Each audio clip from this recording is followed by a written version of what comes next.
প্রিয় শিক্ষার্থীবৃন্দ, পড়তা কলেজের অনলাইন ক্লাসের আজকে তো স্বাগতম। আমরা জীববিজ্ঞানের ধারাবাহিক আলোচনা করছি বেশ কয়েকদিন ধরে। দ্বিতীয় পত্র আমরা পড়ালেখা শুরু করেছি এবং সেটা রক্ত দিয়ে শুরু করছি, রক্ত সঞ্চালন বা রক্ত সংবহনতন্ত্র।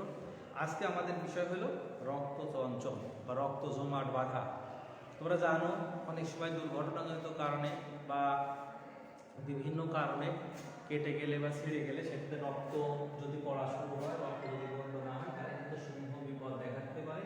এই আজকের যে চ্যাপ্টার আমরা যেটা আমাদের আলোচ্যসূচি, সেটা হলো আমরা রক্ত চঞ্চল বা রক্ত জমাট বাঁধা। যদি রক্ত জমাট না বাঁধে তাহলে কিন্তু অতিরিক্ত রক্তক্ষরণের মাধ্যমে জীবনহানির সংখ্যা থাকে।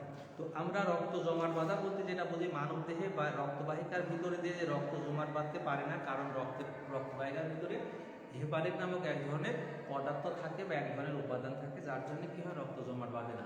তো যেটা সবথেকে বড় কথা, যদি রক্ত বাহিকার ভিতরে জমাট বাঁধতো তাহলে কিন্তু অনেকটা বিপদ দেখা যেত, কিন্তু সেটা হয় না। রক্ত হেপারিন থাকার কারণে রক্তবাহিকার ভিতরে আর রক্ত জমাট বাঁধতে পারে না। কিন্তু যদি কোথাও রক্ত কেটে যায়, আমাদের কোনো শরীরে আঘাতজনিত কারণে হোক, দুর্ঘটনাজনিত কারণে হোক, যদি কেটে যায়, ছিঁড়ে যায়, তাহলে যদি অতিরিক্ত রক্তক্ষরণ হয়, তাহলে কিন্তু রক্ত স্বল্পতার কারণে মানুষের মৃত্যু ঘটতে পারে। রক্ত যদি কেটে যায় বা রক্ত ক্ষরণ শুরু হয়, তাহলে কি করতে হবে, সেটা যত তাড়াতাড়ি রক্ত জমাট বাঁধে তত কিন্তু আমাদের জন্য উত্তম বা আমাদের জন্য সেটাই হলো সবচাইতে ভালো। তো রক্ত জমাট বাঁধতে গেলে অনেকগুলি ফ্যাক্টর কাজ করে। সেই ফ্যাক্টরগুলি আছে, অনেকগুলি ফ্যাক্টর আছে। সেই ফ্যাক্টর এক একটা ফ্যাক্টর এক একভাবে কাজ করে এবং অনেকগুলি ফ্যাক্টর মিলে শেষ পর্যন্ত রক্ত জমাট বাঁধে এবং রক্ত পড়া বন্ধ হয়।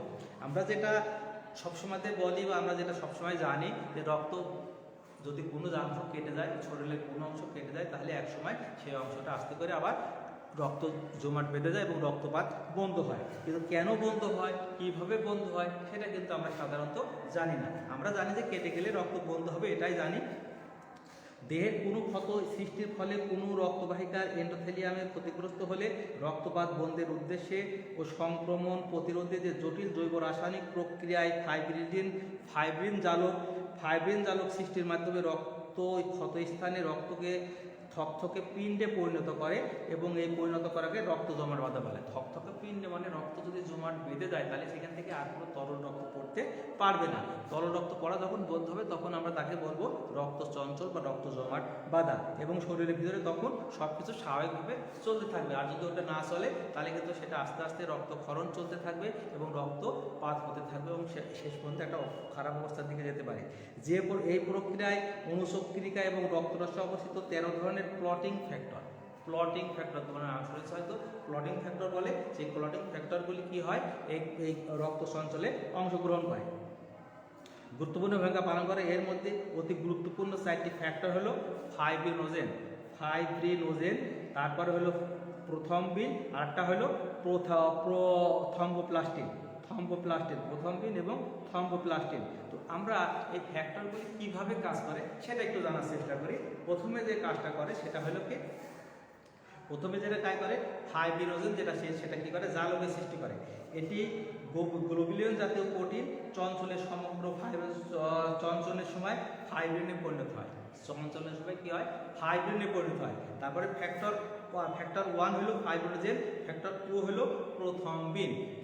সেটা কি, প্রথমবিন হলো এটি প্লাজমা প্রোটিন, এটা এক ধরনের প্লাজমা প্রোটিন। সেই প্লাজমা প্রোটিনটা কি করে, প্লাজমা প্রোটিন এবং ভিটামিন কে এর উপস্থিতিতে যকৃতে সংশ্লেষিত হয়, চঞ্চলের সময় থ্রম্বিনে পরিণত হয়। প্রথমবিন চঞ্চল যখন রক্ত যখন চঞ্চল হয়, তখন সেটাকে বলা হয়, সেটা তোমার ছোট থ্রম্বিনে পরিণত হয়। তারপর হলো ফ্যাক্টর 2 যেটাকে বলা হচ্ছে ফ্যাক্টর 3 হলো থ্রম্বোপ্লাস্টিন, এটা গেল প্রথমবিন, আর এটা হলো থ্রম্বোপ্লাস্টিন। এর কাজটা কি, থ্রম্বোপ্লাস্টিনের কাজ হলো কি, এটি বিনষ্ট টিস্যু কোষ ভাঙা বা অনুচক্রিকা থেকে নিশ্চিত হয়। এটা কি হয়, বিনষ্ট টিস্যু কোষ বা ভাঙা অনুচক্রিকা থেকে নিশ্চিত হয়। এটি ক্যালসিয়াম আয়নের সহায়তায় প্রথমবিনকে থ্রম্বিনে পরিণত করে। এটা ক্যালসিয়াম আয়নের সহায়তায় কি করে, প্রথমবিনকে থ্রম্বিনে। পুরো চক্রটা এই রক্ত সঞ্চালনের ভিতরে রক্ত চঞ্চল বলে যে চ্যাপ্টারটা আছে, যে ব্যাপারটা আছে, সেটা কিন্তু একটা ধারাবাহিক প্রক্রিয়া এবং এই ধারাবাহিক প্রক্রিয়ায় শেষ পর্যন্ত এসে সেটা তোমার রক্ত জমাট বাঁধার কাজ করে এবং অনেকগুলি ফ্যাক্টর এখানে কাজ করে, যেরকম ফাইব্রিনোজেন, প্রথমবিন, তারপরে থ্রম্বোপ্লাস্টিন, এরপরে দেখো ক্যালসিয়াম। 4 নম্বর যেটা বলে সেটা হচ্ছে ক্যালসিয়াম। ক্যালসিয়াম কিন্তু রক্ত চঞ্চলের ক্ষেত্রে একটা গুরুত্বপূর্ণ ভূমিকা পালন করে। ক্যালসিয়ামের আয়ন একেবারে থ্রম্বোপ্লাস্টিনের উপাদানে উৎপাদনে সাহায্য করে এবং অপরদিকে থ্রম্বোপ্লাস্টিন প্রথমবিনকে থ্রম্বিনে পরিণত করে। প্রথমবিনকে কি করে? থ্রম্বিনে পরিণত করে। তারপরে ফ্যাক্টর 5 হলো ল্যাবাইল ফ্যাক্টর। ল্যাবাইল ফ্যাক্টর মানে অনেকগুলি 13টা ফ্যাক্টর আছে সেখানে। 13টা ফ্যাক্টরের ভিতরে 4টি হলো গুরুত্বপূর্ণ, সেটা হলো ফাইব্রিনোজেন, প্রথমবিন, থ্রম্বোপ্লাস্টিন এবং ক্যালসিয়াম। এই যে 4টা আছে, এই 4টা বাদেও কিন্তু আরও 9টা ফ্যাক্টর আছে। সেই ফ্যাক্টরগুলি এই 4টা ফ্যাক্টরকে কাজে সহায়তা করে এবং সেটা দেখো 5 নম্বর ফ্যাক্টর যেটা বলা আছে ল্যাবাইল ফ্যাক্টর। প্লাজমায় অবস্থিত প্রোটিন জাতীয় এই পদার্থটি থ্রম্বিনে পরিণত করে। প্রথমবিনকে থ্রম্বিনে পরিণত করে। একটা জালও, যেরকম ধরো আমরা যেটা জানি, কোথাও যদি পানি প্রবাহিত হয়, সেই পানিকে যদি আমরা বাদ দিতে চাই বা যদি একেবারে বন্ধ করতে চাই, সরাসরি বন্ধ করা যায় না, আস্তে করে এটা বেড়া যাতে কিছু দিতে হয়, তারপর একটা জালক সৃষ্টি হয়, তারপর মাটি বা গাছপালা এটা জমা হয়, তারপর যদি মাটি দেয় তবে থাকে, তাছাড়া কিন্তু থাকবে না। এখানে কিন্তু যে একই রকম অবস্থা, প্রথমে জালকের সৃষ্টি করে, তারপর এখানে লোহিত রক্তকণিকা যে কণাগুলো আছে, কণাগুলো ওখানে জালকে বেঁধে যায়, বেঁধে গেলে আস্তে আস্তে প্লাস্টোথ্রম্বিন এবং ক্লটিং ফ্যাক্টরের মাধ্যমে সেটা জমা দিতে পুরোপুরি রক্ত জমাট বাঁধাতে কাজ করে। এরপর দেখো ফ্যাক্টর 5 গেল। ফ্যাক্টর 6 হলো অ্যাক্সেলারিন। এটা হলো তোমার ফ্যাক্টর হলো 6। অ্যাক্সেলারিন কি? এটা হলো প্রকল্পিত। তারপর দেখো একটা ক্লটিং ফ্যাক্টর, সেই ক্লটিং ফ্যাক্টর তোমার রক্ত চঞ্চলে সহায়তা করে। তারপর দেখো 7 নম্বর যেটা, সেটা হলো স্টেবল ফ্যাক্টর বা প্রোকনভার্টিস। স্টেবল ফ্যাক্টর বা প্রোকনভার্টিস, সেটা কি? প্লাজমায় অবস্থিত এই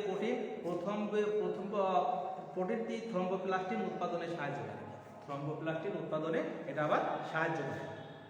তারপরে দেখো ফ্যাক্টর 8 নম্বর ফ্যাক্টর কি করে? 8 নম্বর ফ্যাক্টর যেটা করে, এটা প্লাজমা থেকে থ্রম্বোপ্লাস্টিনকে সৃষ্টির সহায়তা করে।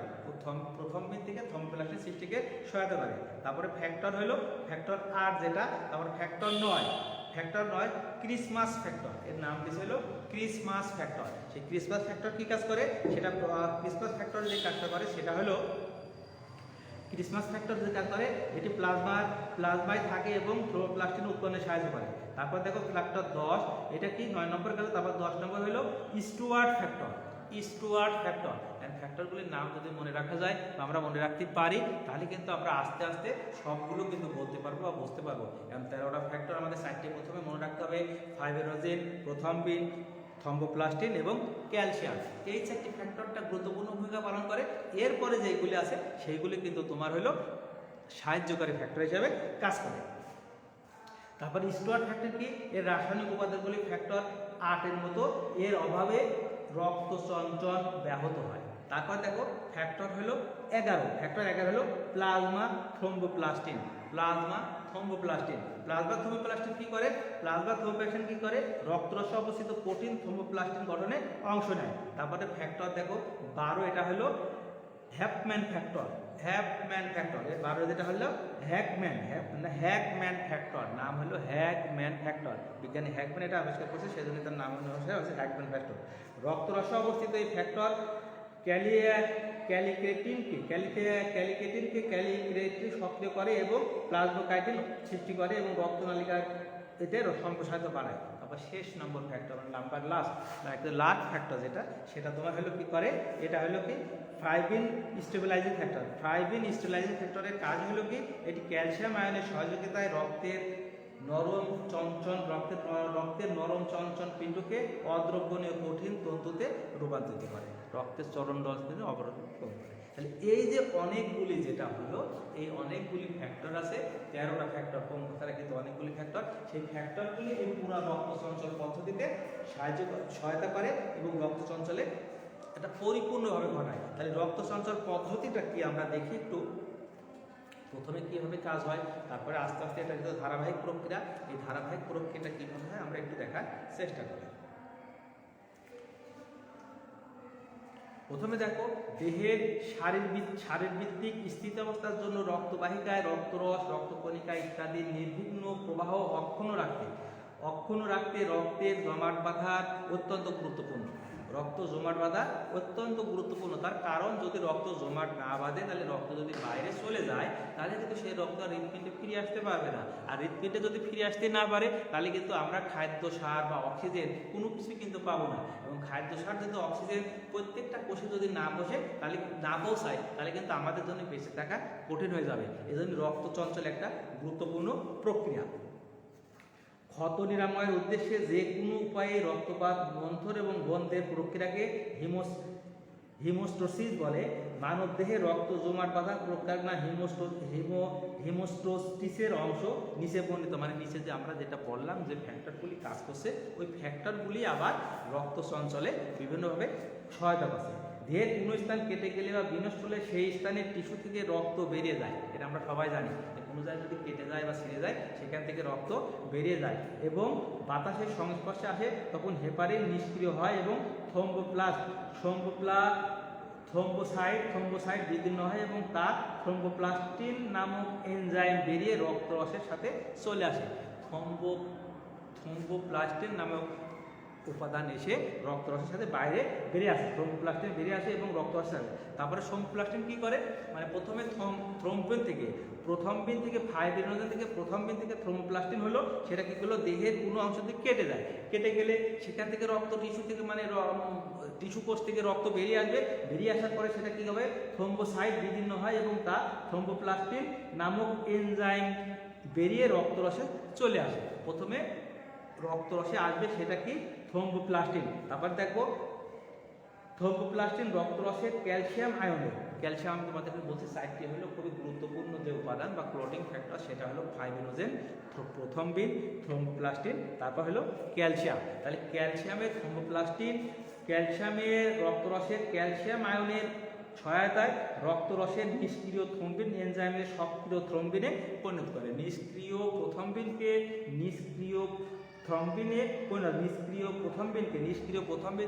সক্রিয় থ্রম্বিনে পরিণত করে। তারপরে সক্রিয় থ্রম্বিন রক্তরসের ফাইব্রিনোজেন প্রোটিনকে প্রথমে চিকন সুতার মতো ফাইব্রিন মনোবারে পরিণত করে। ফাইব্রিন মনোবারে পরিণত করে। তারপরে হলো কি, ফাইব্রিন সূত্রগুলি পরস্পরের সাথে যুক্ত হয়ে জালকের মতো ফাইব্রিন পলিমার গঠন করে, জালের সৃষ্টি করে, যাতে করে রক্তকণিকাগুলি আটকে যাবে এবং সেখানে রক্ত চঞ্চল সম্পূর্ণ হবে। এদের রক্ত জমাট বাঁধনের কাঠামো বা কঙ্কাল বলে। মানে যে জালক সৃষ্টি হলো, ওই জালকের মাধ্যমে রক্তে ভাসমান যে কণাগুলি আছে, সেই কণাগুলি জালকে বেড়ে যাবে এবং সেখানে আস্তে রক্ত জমাট বাঁধার একটা প্রক্রিয়া সৃষ্টি হবে এবং এই জন্য জালকে বলা হচ্ছে রক্ত চঞ্চলের কঙ্কাল। তারপরে ফাইব্রিন জালকের মধ্য দিয়ে রক্ত নির্গত হওয়ার সময় লোহিত কণিকা, শ্বেত রক্তকণিকা, রক্তের তরল অংশ এবং অন্যান্য উপাদান আটকে যায়। আমি যেটা বারবার তোমাদেরকে বলছি যে প্রথমে একটা আবহাওয়া সৃষ্টি করতে হবে, প্রথমে একটা আবরণ সৃষ্টি করতে হবে, যে আবরণে বা যে জালকে রক্তকণিকাগুলি বেঁধে যাবে এবং সেই রক্তকণিকাগুলি যখন বেঁধে যাবে, তখন সেই রক্তকণিকা জমাট বাঁধা সহজ হবে এবং ওখান থেকে আর বাইরে যেতে পারবে না। তারপরে দেখো, যখন কি করবে, রক্তকণিকা করে আটকে যাবে, ফলে রক্ত জমাট বাঁধে আর রক্তক্ষরণ হয় না।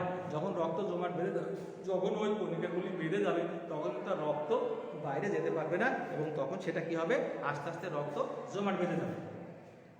তারপরে যেটা হবে, সেটা রক্ত জমাট বেঁধে যাবে এবং লোহিত রক্তকণিকা আটকে যাওয়ার রক্তজমাটকে লাল দেখা যায়। মানে আমাদের রক্তকে লাল দেখা যায় কি জন্য, সেটা তোমরা সবাই জানো, যেহেতু রক্তের ভিতরে লোহিত রক্তকণিকা আছে, সেই জন্য লোহিত রক্তকণিকা হিম নামক রঞ্জক পদার্থ আছে, মানে লাল রঙের রঞ্জক পদার্থ আছে, সেই জন্য রক্তকে লাল দেখায়। তারপর শেষে কি হয়, সেটা কি হচ্ছে, জমাট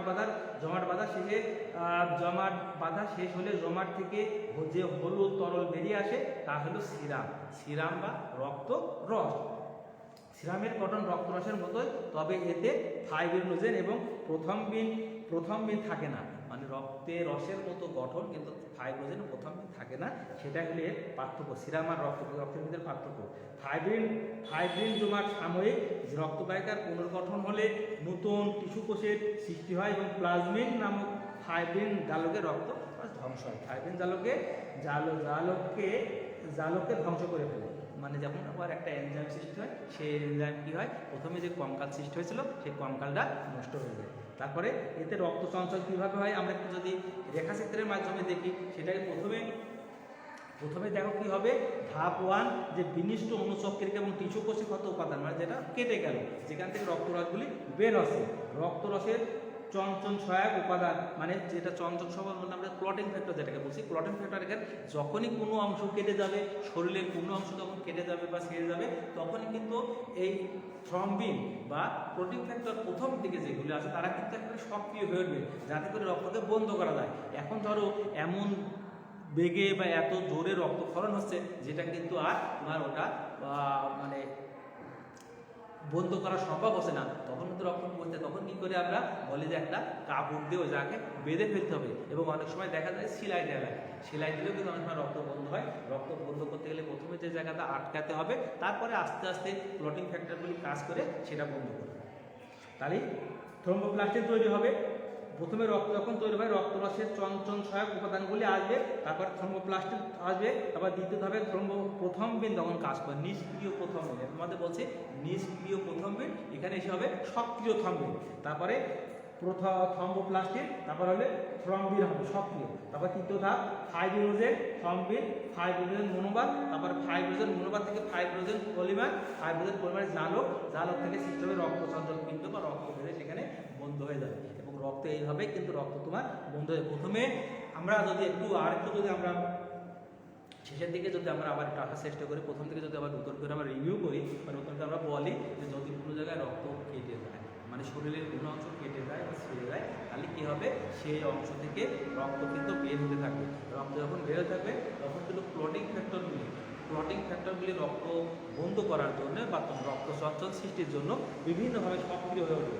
প্রথমে কী করবে, প্রথমে হলো ফাইব্রিনোজেন, তারপরে থ্রম্বিন, প্রোথম্বিন এবং থ্রম্বোপ্লাস্টিন এবং ক্যালসিয়াম, এগুলি সক্রিয় হয়ে উঠবে, এবং সেটা তাদের নির্দিষ্ট ধাপে নির্দিষ্ট পর্যায়ে কাজ করার মাধ্যমে একটা ওই রক্ত জমাট বেঁধে দেবে, এবং সেই পাশে রক্ত আর পড়া বন্ধ হবে। আর রক্ত যখন পড়া বন্ধ হবে তখন কিন্তু রক্তের চঞ্চল, রক্তের দেহের ভিতরে রক্ত চঞ্চলটা মানে দেহের ভিতরে রক্ত সংবহনটা স্বাভাবিকভাবে চলতে পারবে। আর যদি রক্ত চঞ্চল যদি চলতে থাকে, রক্ত পড়া যদি চলতে থাকে, তাহলে কিন্তু রক্ত স্বাভাবিকভাবে চলতে পারবে, মানে হার্ট পাম্প করলে রক্ত ছিঁড়া অংশ দিয়ে বা কাটা অংশ দিকে দেহের বাইরে চলে যাবে, তাহলে কিন্তু আস্তে আস্তে আমরা নিস্তেজ হয়ে পড়বো, এবং রক্ত সার বা রক্ত অক্সিজেন না পাওয়ার জন্য একসময় মৃত্যুর বলে ঢলেও পড়তে পারে। অতিরিক্ত রক্তক্ষরণের ফলে তোমরা জানো যখন অ্যাক্সিডেন্ট হয় বা দুর্ঘটনা ঘটে, যে কোনো দুর্ঘটনা ঘটে, তখন কিন্তু বলা হয় যে অতিরিক্ত রক্তক্ষরণজনিত কারণে মৃত্যু হয়েছে।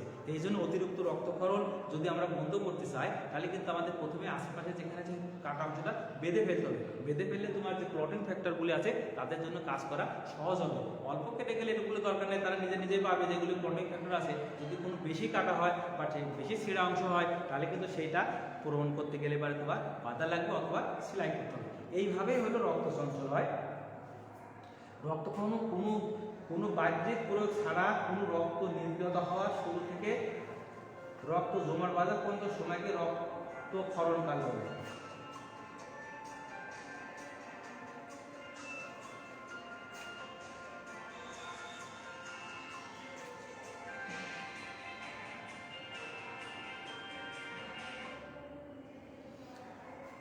এখন রক্ত কীভাবে বন্ধ হয়, কখন বন্ধ হয়, সেটা হলো আমরা একটু জানলাম।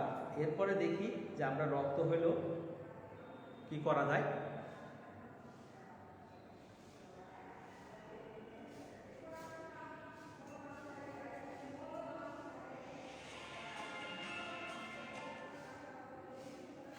হ্যাঁ বলো, হ্যাঁ বলছিলাম, হ্যাঁ বলো।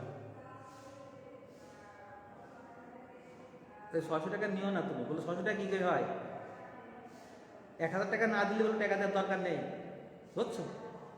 আচ্ছা দাও, হ্যাঁ হ্যাঁ ভালো গো, হ্যাঁ ভালো ভালো ভালো আছো গো, হ্যাঁ ভালো।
আচ্ছা প্রিয় শিক্ষার্থীবৃন্দ, মাঝখানে আমাদের একটু ব্রেক হয়ে গেল একটু কারণে। তো যাই হোক, আমরা আবার ফিরে আসি। রক্ত চঞ্চল যে কথা বলছিলাম, যে মানব জীবনে রক্ত চঞ্চল একটা খুব গুরুত্বপূর্ণ একটা কথা, খুব গুরুত্বপূর্ণ একটা ব্যাপার, যে ব্যাপারটা আমাদের সবাইকে জানতে হবে। এবং রক্ত যদি আমরা চঞ্চল না করে বা রক্ত যদি জমাট না বাঁধে, তাহলে পারে কিন্তু আমরা বাঁচতে পারবো না। তাহলে রক্তক্ষরণকাল কি, এখানে একটা কথা আছে, রক্তক্ষরণকাল। তোমাদের যে এখন আমরা সৃজনশীলের মাধ্যমে যে প্রশ্ন হয়, সেখানে বলা যায় রক্তক্ষরণকাল কি বা কাকে বলে। রক্তক্ষরণকাল কি? রক্ত কোনো দেহের কোনো অংশ কেটে গেলে বা ছিঁড়ে গেলে সেই অংশ থেকে যখন রক্তপাত শুরু হয়, তার থেকে রক্তপাত বন্ধ হওয়া না হওয়া পর্যন্ত যে সময়কাল, তাকে বলা হচ্ছে রক্তক্ষরণকাল না রক্তক্ষরণ। কোনো বাহ্যিক প্রয়োগ ছাড়া প্রথম রক্ত নির্গত হওয়া থেকে শুরু করে রক্ত জমাট বাঁধা পর্যন্ত সময়কে রক্তক্ষরণ বলে। মানুষের স্বাভাবিক রক্তক্ষরণ কাল হলো 1 থেকে 4 মিনিট, মানে 1 থেকে 4 মিনিটের ভিতরে মানুষের দেহে সমস্ত রক্তপাত বা রক্তক্ষরণ, মানে রক্তপাতটা বন্ধ হয়ে যায়। সেজন্য বলা আছে মানুষের দেহে রক্তক্ষরণ কাল হলো 1 থেকে 4 মিনিট। এবার দেখো, আমরা বলি যে রক্ত চঞ্চলের তাৎপর্য। আমরা যেটাই পড়বো না কেন, তার একটা তাৎপর্য আছে এবং তার একটা সিগনিফিকেন্স আছে। আমরা তাৎপর্য যদি আমরা বলি, সেটা দেখো যে দেহে কোনো অংশে রক্তবাহিকা কেটে গেলে সেখান থেকে রক্তপাত হতে থাকে এবং রক্ত সংবহনতন্ত্রে রক্তের আয়তন কমে যায়। মানে রক্ত যেটা বাইরে চলে যাচ্ছে, সেটা কিন্তু আর হাটে ফিরে আসতে পারছে না, সেজন্য সেটা রক্ত সংবহনতন্ত্রের আয়তন কমে যায়। রক্ত প্রাণীদেহে খাদ্যবস্তুর সরবরাহ, গ্যাসীয় বস্তুর পরিবহন, রেশন বস্তুর অপসারণ, হরমোন বহন এবং আরও কয়েকটি গুরুত্বপূর্ণ কাজে অংশগ্রহণ করে। রক্ত কী করে আমরা সবাই জানি, খাদ্যসার পরিবহন করে, রেশন বস্তু পরিবহন করে, অক্সিজেন পরিবহন করে। এইগুলি যদি পরিবহন করতে গেলে যদি কোনো জায়গায় কেটে যায়, তাহলে সেই জায়গা থেকে যদি রক্ত বের হয়ে বাইরে চলে যায়, তাহলে কিন্তু সেই রক্ত আর দেহের কোনো কাজে আসলো না। এই কাজগুলি করার জন্য রক্ত চঞ্চল একটা গুরুত্বপূর্ণ পদ্ধতি। তারপরে তাই দেহে রক্তের পরিমাণ কমে গেলে নানা রকম শারীরিক সমস্যা দেখা দেয়, এমনকি প্রাণীর মৃত্যু ঘটতে পারে। রক্ত চঞ্চল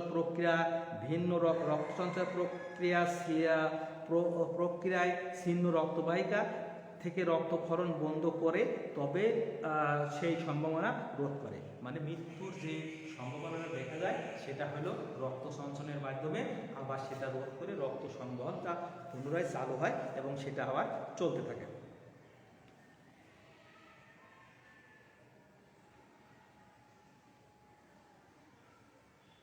তারপরে রক্তনালীর ভিতরে সাধারণত রক্ত চঞ্চল হয় না কারণ, যেটা বললাম, এটা এক কথা যদি বলি যে রক্তের ভিতরে একটা উপাদান হেপারিন আছে। হেপারিনের জন্য কিন্তু এখানে কিন্তু রক্ত চঞ্চল, রক্তের বাহিকার ভিতরে রক্ত জমাট বাঁধে না। তো সেটা হলো, দেখো যে রক্ত অমসৃণ তল বা বিনষ্ট টিস্যুকোষ বা বাতাসের সংস্পর্শে সে রক্তের অনুচক্রিকা ভেঙে থ্রম্বোপ্লাস্টিন তৈরি হয়, যা ফলে রক্তের চঞ্চলের সূত্রপাত ঘটে। মানে রক্ত চঞ্চল কীভাবে ঘটে সেটা আমরা বললাম, যে বাইরে আসলে সেটা ভেঙে যাবে, হেপারিন তখন থাকবে না তখন, কিন্তু রক্তনালীর অন্তর্গাত্রে মসৃণ হয় এবং রক্ত বাতাসের সংস্পর্শে না আসায় অনুচক্রিকা থেকে থ্রম্বোপ্লাস্টিন উৎপন্ন হয় না, ফলে রক্ত চঞ্চলের সূত্রপাত ঘটে না।